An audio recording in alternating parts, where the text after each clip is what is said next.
Fake HOA cop blocked a suspicious truck. It was a SWAT sting all along. My name is Darren Miles.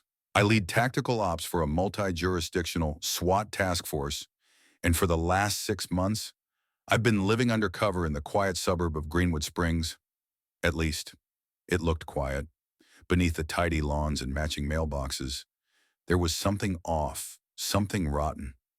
I never expected the worst threat to come from a woman in a knockoff uniform with a clipboard and a power trip. When I moved into 74 Honeysuckle Lane, it was supposed to be a simple recon identify a money laundering cell, suspected of using local HOAs to funnel cash and pressure residents. But instead of whispers in the dark, I found fake citations, fines for smells of grilled meat, and a so-called private security patrol targeting families of color, immigrants, and even veterans.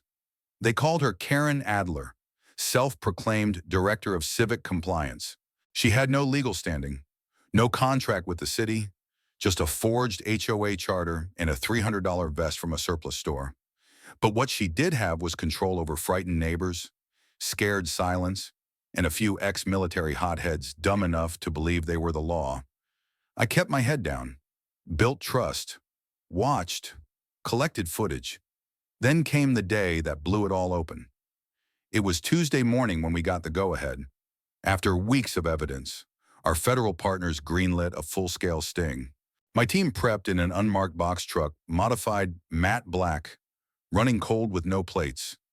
We were scheduled to rendezvous with a DEA contact 2 blocks down.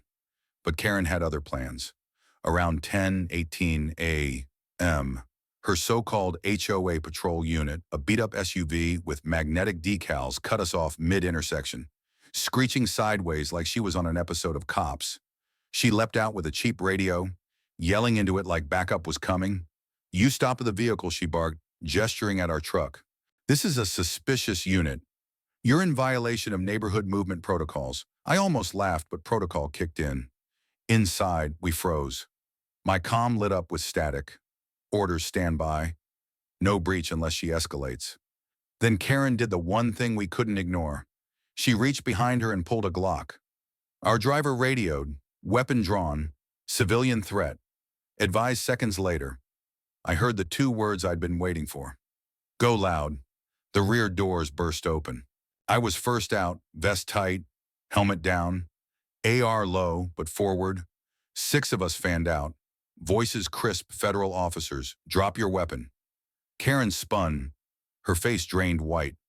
The gun clattered onto the asphalt as she stumbled backward into her own SUV.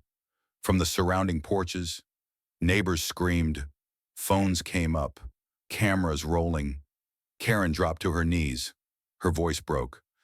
"I didn't know," I thought. "It looks suspicious." That's the moment my mask came off. I stared at her, eye to eye. "Ma'am, you just aimed a firearm at a federal tactical unit conducting an authorized operation. You're under arrest for impersonating an officer, obstruction, and endangering public safety." The cuffs clicked, sharp and final. We swept the block. My team entered the old HOA office, just a prefab shed. Inside, we found fake permits, hundreds of forged violation slips, and a ledger with thousands in untraceable cash entries. The news broke before lunch. Within hours, the story exploded. Local papers called her Combat Karen.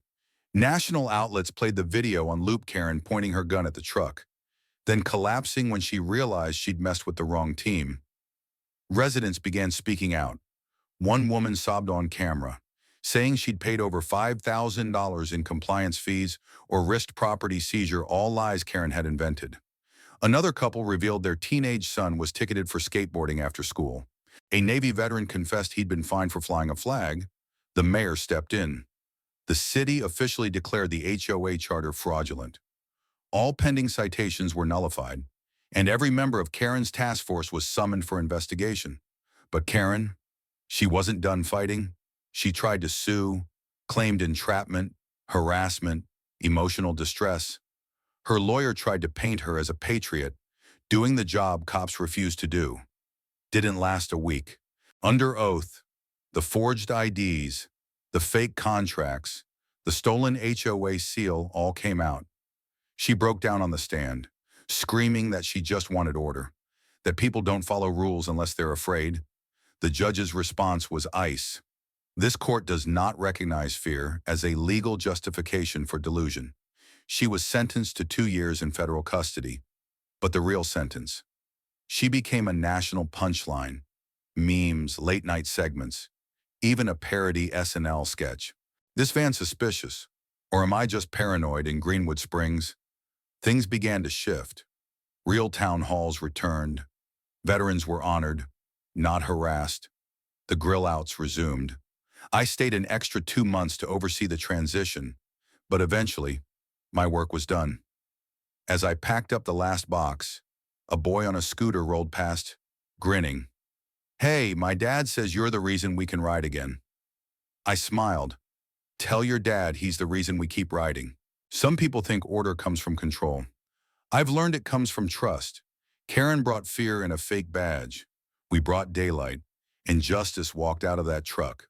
The end.